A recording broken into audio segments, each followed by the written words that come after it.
Halo, Assalamualaikum warahmatullahi wabarakatuh. Saya akan menjelaskan tentang diagram interaksi pelaku 4 sektor. Before I start my material, I will introduce myself first. My name is Isabella Zelfaliha, saya dari kelas 1043. Presentation kali ini dari Ekonomi Lintas Minat. And the content of the material is the first, apa sih itu interaksi 4 sektor? Yang kedua, siapa aja pelaku ekonominya?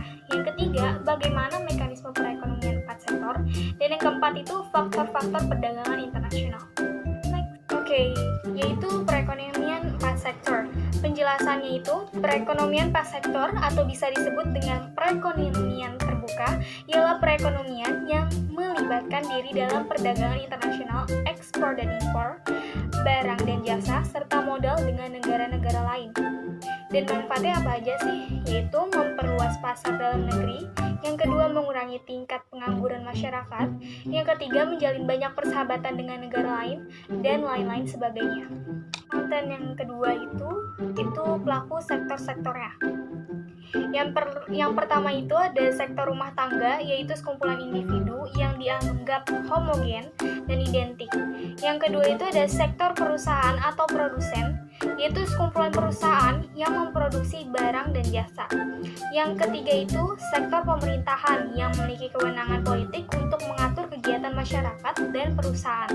Dan yang keempat itu sektor luar negeri, yaitu sektor perekonomian dunia, di mana perekonomian melakukan transaksi ekspor dan impor. Oke, yang ketiga ada mekanisme, yaitu mekanisme perekonomian 4 sektor. Karena tugas saya di sini untuk menjelaskan perekonomian 4 sektor, maka saya akan langsung men-skip ke sektor internasional.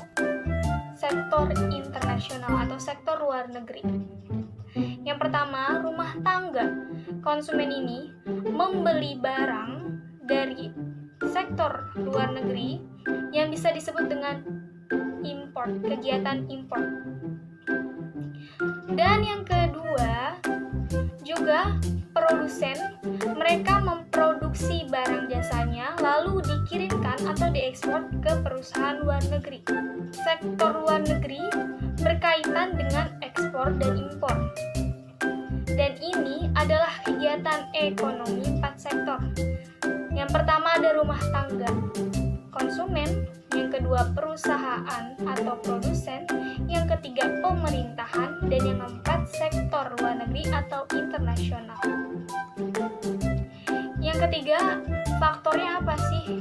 Faktor apa yang membuat terjadinya perjalanan perekonomian internasional? Yang pertama itu perbedaan dalam faktor produksi. Yang kedua, motif keuntungan. Yang ketiga, perbedaan dalam tingkat kelangkaan. Yang keempat, perbedaan dalam kemampuan dalam memproduksi. Yang kelima, perbedaan dalam tingkat barang yang dibutuhkan. Dan sebelum saya menyelesaikan dari PowerPoint saya akan membuat kesimpulan dari materi yang saya jelaskan tadi, yaitu suatu negara tidak akan lepas dari perkembangan ekonomi internasional.